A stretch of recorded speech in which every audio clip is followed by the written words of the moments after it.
क्या आप भी ज़रूरत से ज़्यादा सो जाते हैं, नींद लेने लगते हैं? जब समय मिले तो आप क्या सो जाते हैं, झपकियाँ लेने लगते हैं?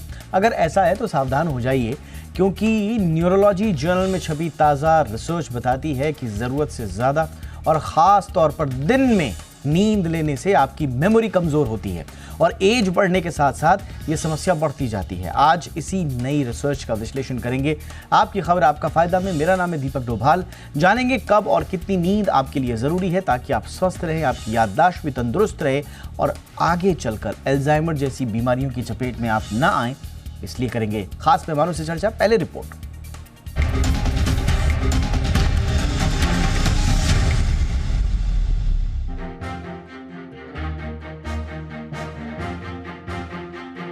आज की भागदौड़ भरी जिंदगी में जहां हमेशा काम का बोझ बना रहता है, वहां अच्छी नींद लेना एक सपने जैसा लगता है।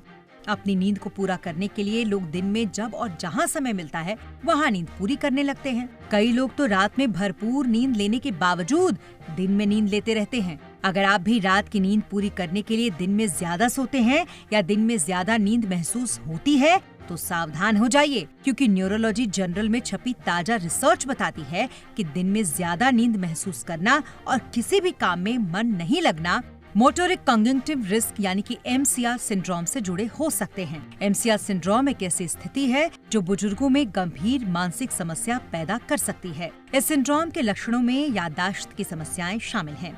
हालांकि इसके बावजूद व्यक्ति में कोई बड़ा शारीरिक या मानसिक परिवर्तन देखने को नहीं मिलता है। इस रिसर्च में लगभग 76 साल की औसत के 445 बुजुर्गों को शामिल किया गया था, जो रिसर्च की शुरुआत में डिमेंशिया से ग्रसित नहीं थे।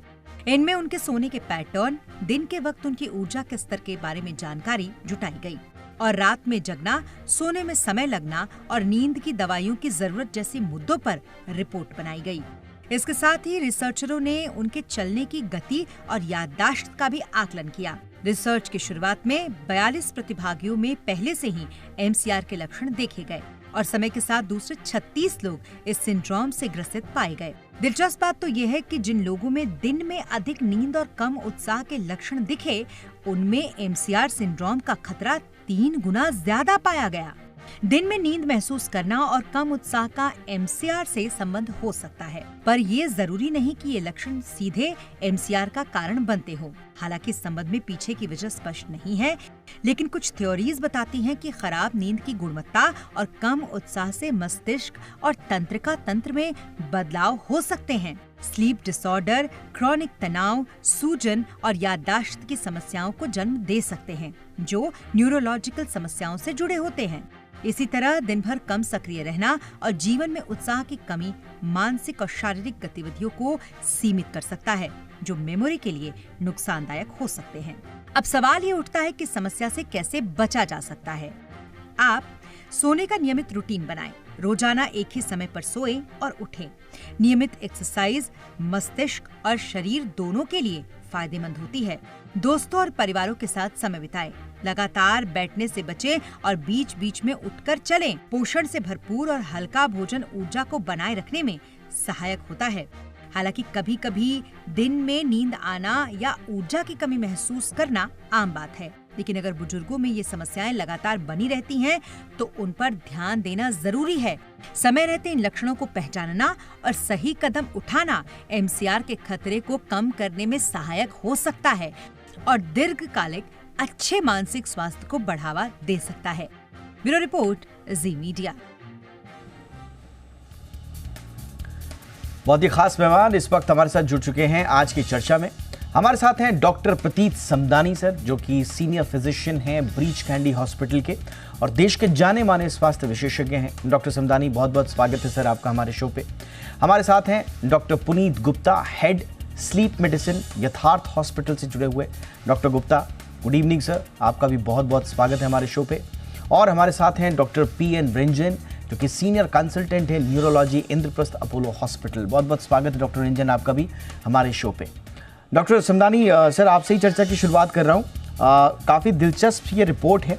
हालांकि मोटा मोटी अगर देखा जाए तो सजेस्ट करती है ये higher risk of pre dementia conditions in poor sleepers. लेकिन पुअर स्लीपर्स में भी पर्टिकुलरली आज हम जो बात कर रहे हैं वो कर रहे हैं जो जिनको दिन में नींद आती है, या जो दिन में समझते हैं कि साहब दिन में सो के हम अपनी रात की जो हेल्दी हैबिट्स होती हैं सोने की, उसको हम रिप्लेस कर सकते हैं। तो क्या दिन में सोने की आदत सही है सर?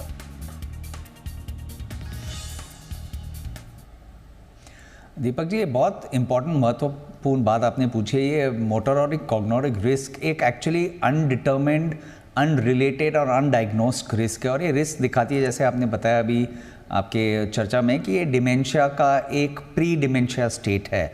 दिन में सोना गलत नहीं है, लेकिन दिन में कंटिन्यूसली सोना या छोटी छोटी झपकी लेना ये गलत हो सकता है। देखिए, आम तौर पे मनुष्य को 6 से 8 घंटा सोना चाहिए, 7 से 8 घंटा आइडियली। लेकिन यदि आदमी दिन में ज़्यादा सोए तो स्वाभाविक है इनको रात को नींद कम आएगी। ऐसे पेशेंट को जो डे टाइम में सोमनिलेंस हम बोलते हैं, डे टाइम में ड्राउजीनेस लगती है, एंथुजियाज्म डिक्रीज होता है, चलने में तकलीफ होती है, स्लो चलते हैं, और eventually memory loss, pre dementia और डिमेंशिया होता है। तो दिन में सोना गलत नहीं है, लेकिन बार बार सोना, ज़्यादा टाइम सोना ये गलत है, और ये एक पहला MCR का रिस्क या पहले MCR का सिम्टम हो सकता है। Absolutely sir. ये प्री डिमेंशिया कंडीशंस की ओर ट्रिगर कर सकता है आपको, इसीलिए आपको ध्यान में रखना है। डॉक्टर गुप्ता के पास चलते हैं। डॉक्टर गुप्ता, कैसे ये समझें कि हमें नींद सिर्फ इस वजह से आ रही है क्योंकि हमारी नींद पूरी नहीं हुई, या नींद हमें इस वजह से आ रही है कि कुछ अंदर गड़बड़ चल रहा है, कुछ ऐसी कंडीशंस हैं जिनकी वजह से हमें संकेत मिल रहे हैं कि हमें थोड़ा सतर्क हो जाना चाहिए? मैं ख़ासतौर से दिन की जो सुस्ती है और झपकी है और इस तरह का जो नींद आने की जो प्रवृत्ति है, मैं उसकी बात कर रहा हूँ सर। देखिए, जब हम नींद की बात करते हैं तो क्वालिटी ऑफ स्लीप बहुत इंपॉर्टेंट मैटर करती है। जैसे हम रात को सोते हैं तो स्लीप की कुछ स्टेजेस होती हैं कि REM sleep, shallow sleep and deep sleep. तो जब हम डीप स्लीप में जाते हैं तो हमारे ब्रेन को रेस्टिंग स्टेज में जाते हैं, तो उससे हमारी नींद पूरी होने का आभास हमें होता है। लेकिन जब किसी भी रीजन से, आइदर ऑब्स्ट्रक्टिव स्लीप एपनिया की वजह से या अदर स्लीप फ्रेगमेंटेशन की वजह से, जब हमारी नींद रात को बार बार टूटती है, वो 2 तरीके से हो सकती है। एक तो हम बार बार नींद टूट जाती है और हमें पता लगता है, एक होता है कि हमें सांस की रुकावट हो रही है उसकी वजह से, OSA की वजह से, जो हमें पता नहीं लगता है। तो उसमें जब हम सुबह सो के उठते हैं तो हमारा ऐसा लगता है कि 8, 9, 10 घंटे सोने के बाद भी बिल्कुल फ्रेश नहीं है, सिर हल्का सा भारीपन है, और दिन में हमें कहीं भी कुछ मौका मिल जाए, खाली बैठे हैं तो एकदम से झपकी आएगी। तो इस तरीके की सिचुएशन में हमें अपना स्लीप टेस्ट कराना चाहिए, जिससे कि हमें ये पता लग सकता है कि स्लीप डिप्रीवेशन का या स्लीप फ्रेगमेंटेशन का रीजन क्या है। उसमें कोई एयरवे में ऑब्स्ट्रक्शन है जिसकी वजह से एपनिक एपिसोड्स आते हैं, और कुछ और डिजीज है कि जैसे साइनस वाले पेशेंट्स में जिसको टॉन्सिलर एनलार्जमेंट होता है, या नाक में कुछ मांस बढ़ा हुआ है जिससे नाक से सांस नहीं आ रही है, तो उस पेशेंट में भी अगर हम वो चीज ठीक करें तो स्लीप क्वालिटी बेटर हो सकती है। या फिर एक्सेसिव यूज ऑफ मोबाइल और दिस लेट नाइट हैबिट की भी, हम OTT पे ऐप देख रहे हैं, कोई सीरियल देख रहे हैं, तो उससे भी हमारा स्लीप फ्रेगमेंटेशन होता है। एक सबसे इंपॉर्टेंट जो हम घर में चेक कर सकते हैं कि रात में टॉयलेट के लिए बार बार उठना पड़ता है। डायबिटीज नहीं है, लेकिन रात में टॉयलेट के लिए बार बार उठना पड़ता है। ये भी एक तरीका है जिसमें हम डायग्नोस कर सकते हैं कि हमारी डीप स्लीप में कमी हो रही है। दूसरा, जब हम सुबह को उठेंगे तो हम चिड़चिड़े रहेंगे, थोड़ा सा जरा सी बात पे गुस्सा आने लगेगा। ये भी एक इंडिकेशन होता है कि या तो स्लीप पूरी नहीं हुई है या कोई BP हाई चल रहा है, और ये दोनों रिलेटेड होते हैं। अगर आपकी स्लीप पूरी नहीं हुई है तो BP भी ट्रांजिएंटली हाई हो जाएगा, धीरे धीरे वो परमानेंट ब्लड प्रेशर के पेशेंट बन जाते हैं। या कोई डायबिटीज वाले पेशेंट है, उनकी शुगर डिरेंज रहने लगती है in spite of all medicine. तो sleep quality is very important, कि रात को हम जब सोएं, चाहे वो 5 घंटे की स्लीप है या 6 घंटे की स्लीप है, बट उसमें डीप स्लीप का होना बहुत जरूरी होता है, जिसमें हम नेक्स्ट डे जब सुबह उठेंगे तो हम फ्रेश फील करते हैं कि हाँ, नींद पूरी हुई है और मैं बिल्कुल फ्रेश हूं। बिल्कुल, यानी कि डॉक्टर गुप्ता बता रहे हैं कि स्लीप क्वालिटी भी उतनी ही इम्पॉर्टेंट है जितना स्लीप का टाइमिंग इम्पॉर्टेंट है। कम अगर आप सो पा रहे हैं, वैसे तो नहीं सोना चाहिए कम, कोशिश कीजिए कि आप भरपूर नींद लें, लेकिन उसमें से भी अगर आपने कम नींद ली है और वो नींद भी अगर उस क्वालिटी की नहीं है जो आपके शरीर को चाहिए, तो आप समझ सकते हैं कि उसके कुछ ख़ास आपको नुकसान आगे उठाने पड़ सकते हैं। डॉक्टर PN रंजन के पास चलते हैं। सब ये जो डे टाइम स्लीपनेस है या स्लीपीनेस है, क्या ये अकेले इसको जिम्मेदार माना जाए? क्योंकि रिसर्च तो बता रही है कि प्री डायमेंशिया जैसी जो कंडीशंस हैं, लेकिन डायमेंशिया के रिस्क के लिए क्या अकेला दिन में सोने की जो खराब आदतें हैं उन्हीं को जिम्मेदार माना जाए, या दूसरे रिस्क फैक्टर भी होते हैं सर जो आगे चल के आपको डिमेंशिया का रिस्क पे पहुंचाते हैं? देखिए, मैं ये कहना चाहूंगा, ये जो मोटोरिक रिस्क कॉग्निटिव डिजीज है, इसका एसोसिएशन क्या है दी डिमेंशिया से, मेमोरी से या डिमेंशिया से, एकदम अभी कहा नहीं जा सकता। Okay. But definitely a patient जो ऐसा है जिसको ये है रेस्टलेसनेस सिंड्रोम, दिन में उसको बिहेवियर डिसऑर्डर्स है, उसको दिन में स्लीप नहीं आती, obviously there could be, specially in the elderly, association between this and memory disturbances. But इसके साथ साथ एक बड़ी जरूरी चीज है कि द एसोसिएशन इसके साथ diabetes, blood pressure, hypertension, hypercholesteremia, wrong physical habits, rather intake of alcohol and a sedentary lifestyle will definitely predispose this group of patients to early dementia, or now we use a term called mild cognitive impairment. Dementia होने के पहले थोड़ी impairment होती है जो एक patients के activities of daily living को अफेक्ट करती है, but really it is not dementia. So I think sleep is a very important factor in the elderlies. और हमारा as a neurologist, I always look and work on a person who has a sleep disturbance, क्योंकि एक association है between neurological disorders and sleep disturbance. For example, early Parkinson's disease जो बड़ी common degenerative disease है, उसके first symptoms are sleep disorder. अगर आप sleep study करें तो आप ये सिम्टम्स को पिकअप कर सकते हैं। तो मेरी बिलीफ है कि there is something like this exists, but it has to be a large number of constellation of other symptoms put together. Alright, यानी कि मुकम्मल तौर पर अभी कुछ कहा नहीं जा सकता, बट हाँ, जैसे सर ने कुछ डॉट कनेक्ट करने की कोशिश की अपने अनुभव के आधार पर, तो उन डॉट्स को, उन एक्सपीरियंसेस को, उन ऑब्जर्वेशंस को आपको इग्नोर नहीं करना है। बट हाँ, एक लार्जर कॉन्सोल्यूशन होना बहुत आवश्यक है इस बारे में। लेकिन आज की चर्चा में हम थोड़ा सा जो संकेत हमें मिल रहे हैं उसके इर्द गिर्द, हम आपके नींद की जो आदतें हैं, हम उनके इर्द गिर्द आपकी लाइफस्टाइल में आने वाले रिस्क का असेसमेंट कर रहे हैं। एक छोटे से ब्रेक के बाद हम इस चर्चा को जारी रखेंगे। करना क्या है अगर कुछ संकेत हैं, कुछ नहीं है। कुछ लोगों को मिड एज से संकेत मिलने लग जाते हैं, डे टाइम इस तरह के नींद ना आने की प्रॉब्लम्स के। कुछ लोगों को बाद में लगते हैं, लेटर स्टेज पे लगते हैं जब वो 60 के क्रॉस हो जाते हैं। लेकिन मिड लाइफ वाले जो लोग हैं, जो मिड एज लोग हैं, अगर उनमें इस तरह के संकेत हैं तो कैसे अपनी लाइफस्टाइल परिवर्तन से उसको ठीक किया जा सकता है, इस पर बात एक छोटे से ब्रेक के बाद।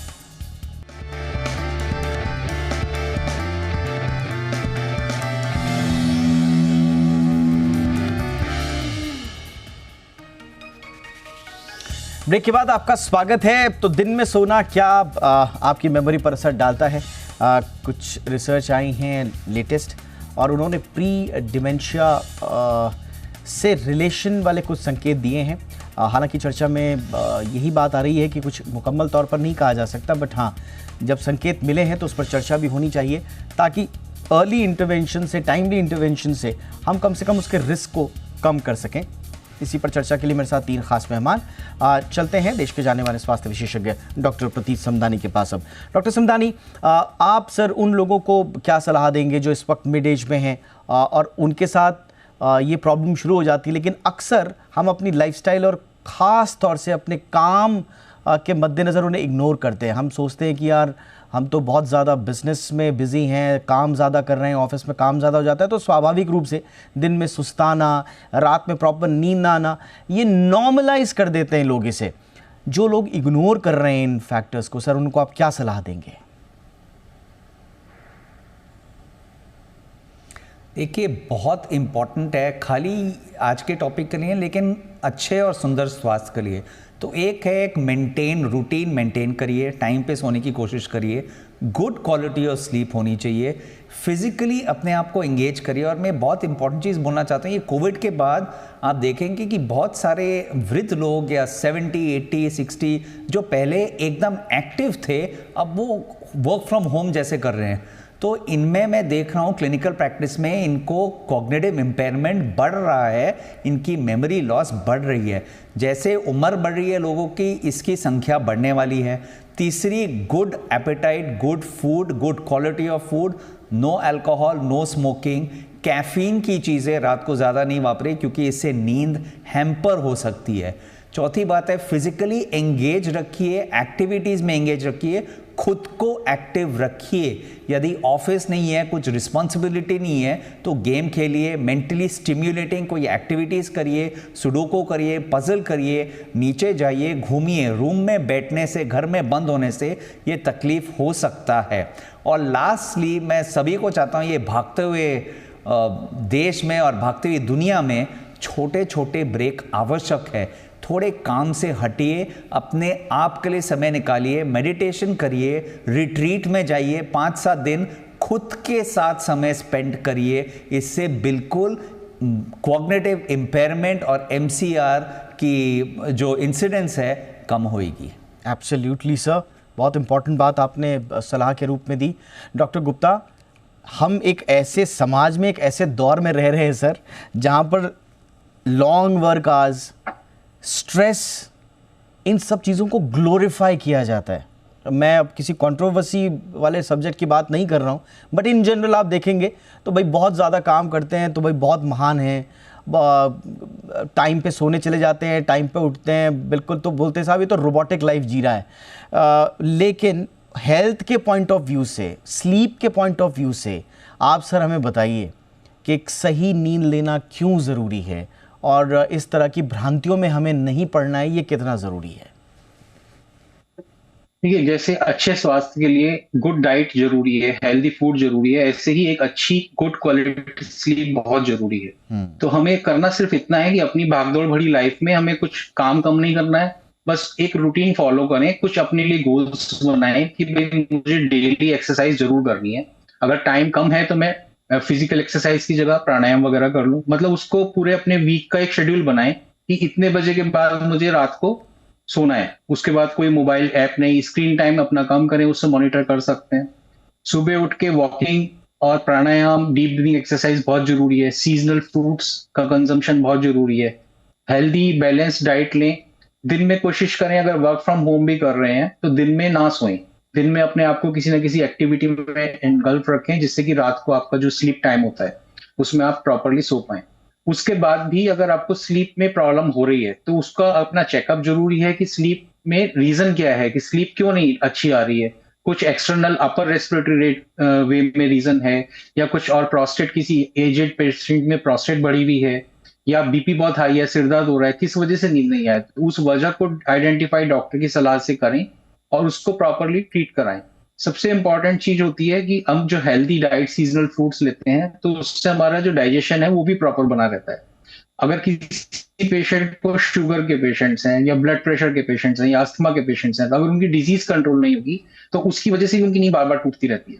कोई न्यूरोलॉजिकल डिसऑर्डर है, उसकी वजह से भी नींद बार बार टूटती रहती है। तो ये सारी डिजीज कंट्रोल रखनी चाहिए। और जो हेल्दी पर्सन है, जिनको कोई बीमारी नहीं है, वो अपना रूटीन फॉलो करना है कि भाई मुझे डेली एक्सरसाइज जरूरी है और डेली थोड़ा बहुत प्राणायाम या मेडिटेशन जरूरी है। टाइम पे हम अपना फूड का टाइम फिक्स रखें, सोने का टाइम फिक्स रखें, और हम अपने स्क्रीन टाइम से मोबाइल में चेक कर सकते हैं, उससे हम उसको कम मिनिमाइज करें कि भाई रात को हमारा 10 o'clock और 11 o'clock, उसके बाद हम उसको यूज नहीं करना है।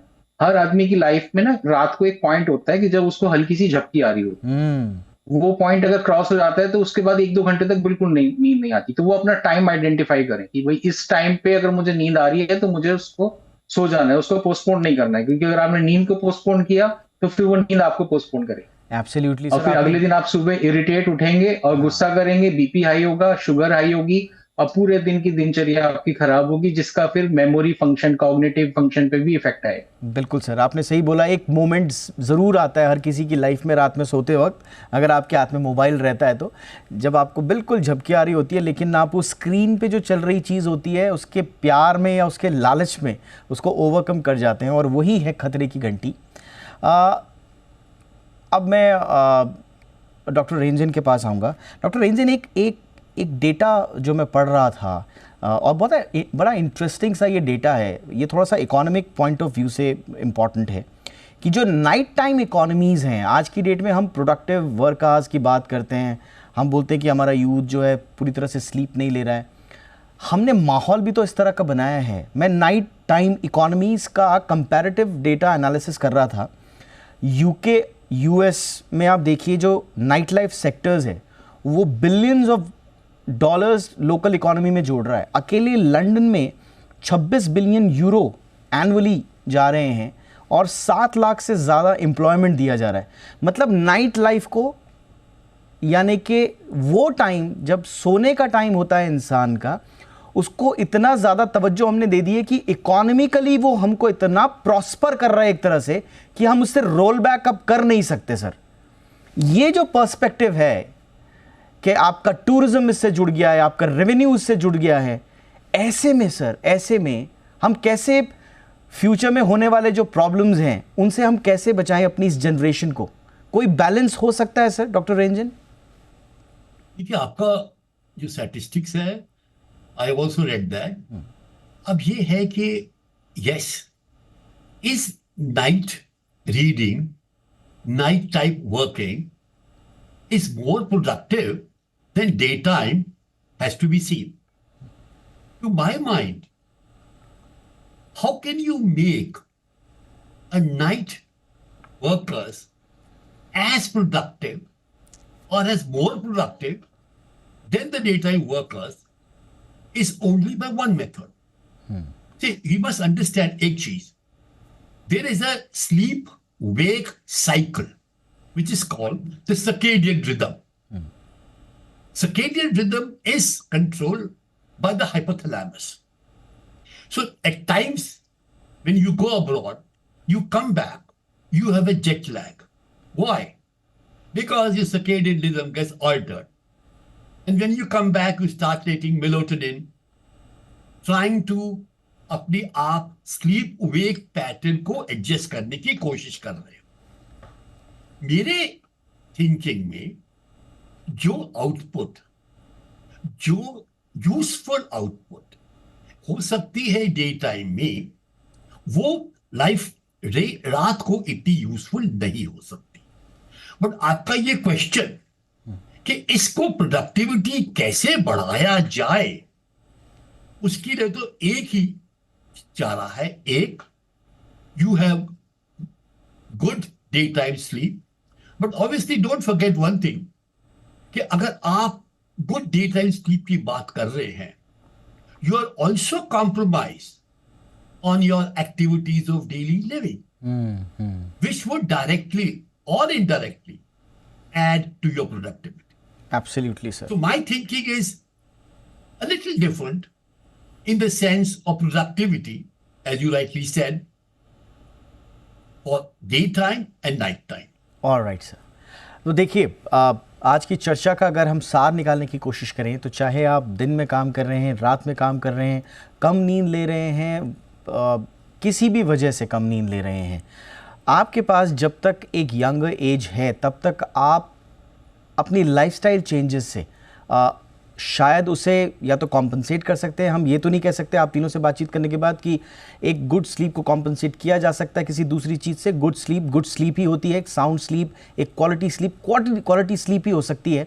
बट जितना जल्दी आप संकेतों को समझें और अपनी लाइफस्टाइल में चेंजेस करके आप एक अच्छी क्वालिटी लाइफ की तरफ जाएं, अच्छी क्वालिटी स्लीप की तरफ जाएं, उतना कम आपका रिस्क होगा आगे चलकर डिमेंशिया या मेमोरी या दूसरे कॉग्निटिव जो प्रॉब्लम्स हैं उनसे रिलेटेड। इसी उम्मीद के साथ कि आप आज के शो से बहुत कुछ सीखे होंगे, बहुत कुछ सीखने को मिला होगा। धन्यवाद करेंगे हमारे तीनों मेहमानों का डॉक्टर PN ब्रेंजन सर, बहुत बहुत शुक्रिया वक्त निकालने के लिए सर। डॉक्टर पुनीत गुप्ता, बहुत बहुत शुक्रिया सर। डॉक्टर प्रतीत Samdani sir, thank you so much sir वक्त निकालने के लिए। आपकी खबर, आपका फायदा में इतना ही। नमस्कार।